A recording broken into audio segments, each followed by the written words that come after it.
it off.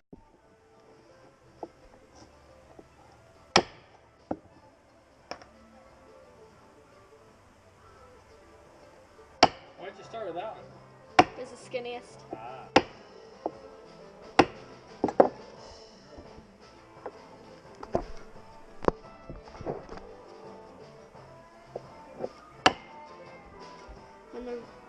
When it's skinnier, I'm going to do a little bit smaller loops. So you put less caulking in there. And it's a skinnier seam. It obviously doesn't need so much caulking.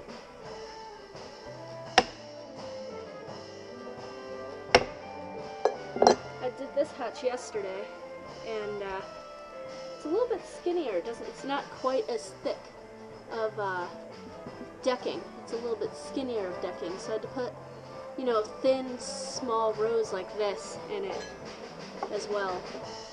And this hatch, actually, we won't be able to put oakum in. It's a little too skinny. So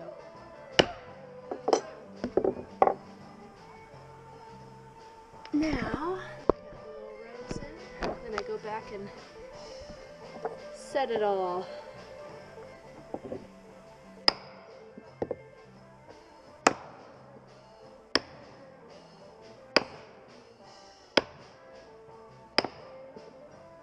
Usually when I start on a new thing, I just want to make sure I'm not going through.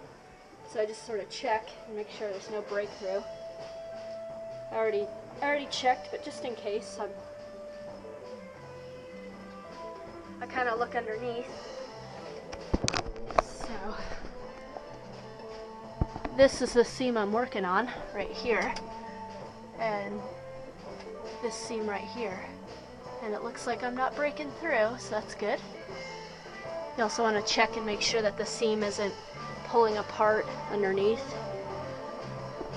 This one, on this hatch, I did it real good on all these, except for right here, busted through a little bit. And this always was one that broke through.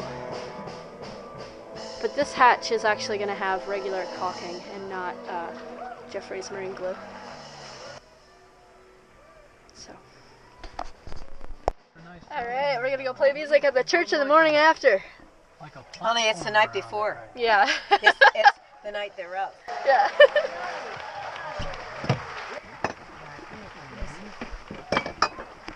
I can sing one. Yes, please. I'll be your baby Yes, tonight. man. I think.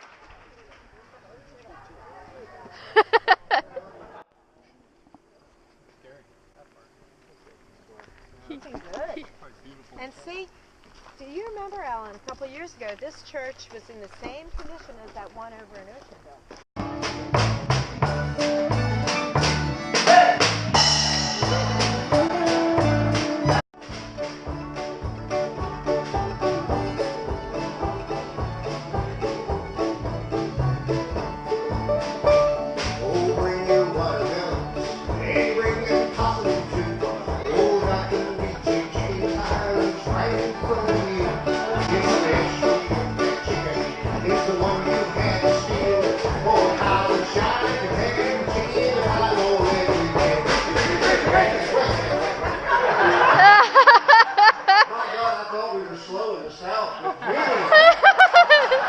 Tighter spaces, this kind, the garbered,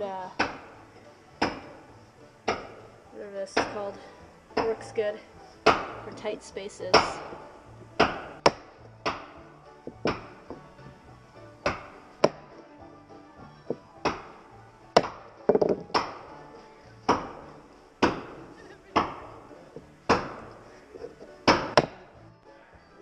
Yeah, I got this whole front area right here done, and I have all of this done to here. The couple that are pulled out are the ones that you know, are missing a piece on this oak. This part is wiggling a little, so I think there's nothing behind it or it falls through. so it might need repairing. And over here, actually, this just kind of falls into nothingness as well. So a couple of them like that, but other than that, that's really it. Pete's got this whole top deck done now. We are getting there now. Well,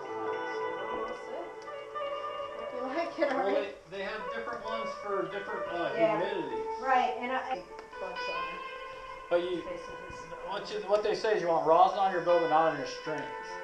So you gotta clean your strings every so often. Otherwise, it'll sound real cakey.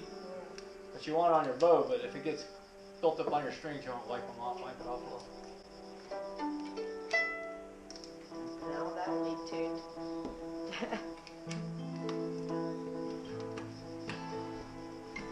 Oh, you get his sounds. Yeah, it's kind of getting all of it. It's kind of cool.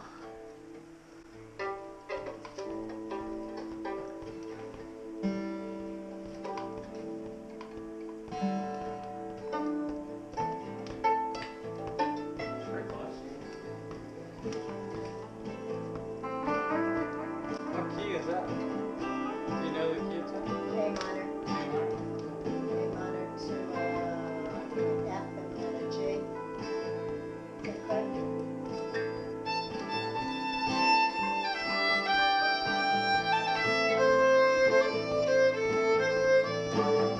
A minor. Back at the boat.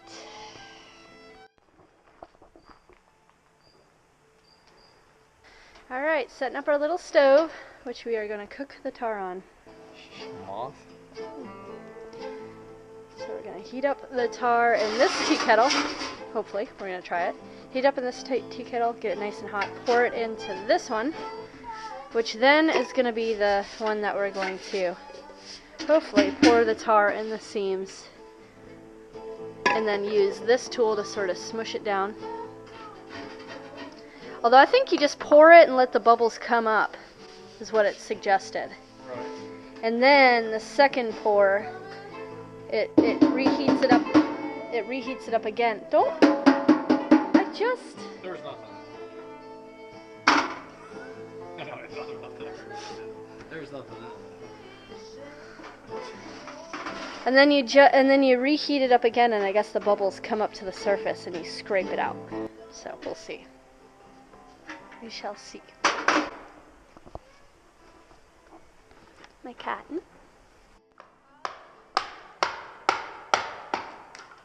Chunk it out some pieces.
That's on an Emmylou Harris album, one of hers, but that's Julie Miller wrote it.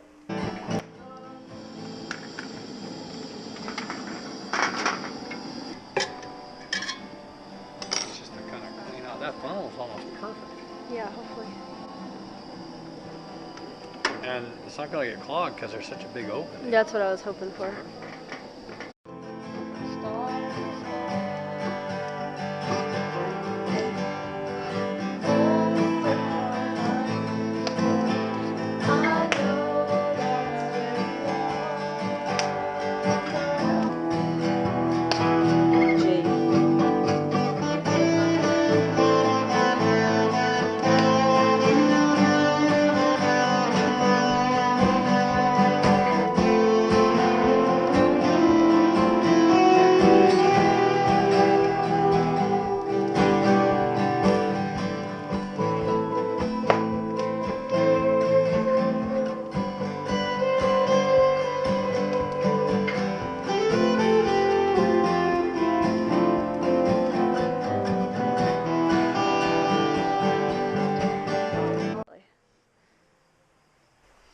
something. It's my first time.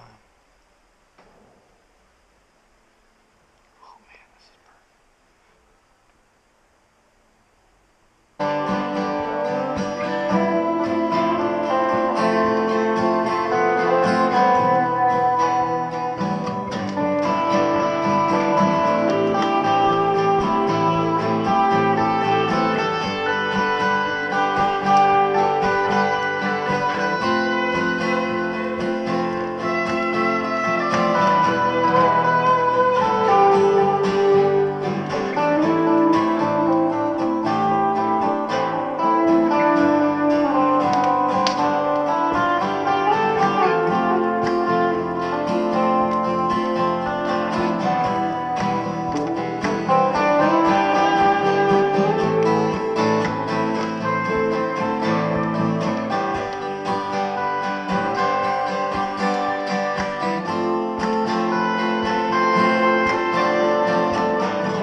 Dying to get that whole banded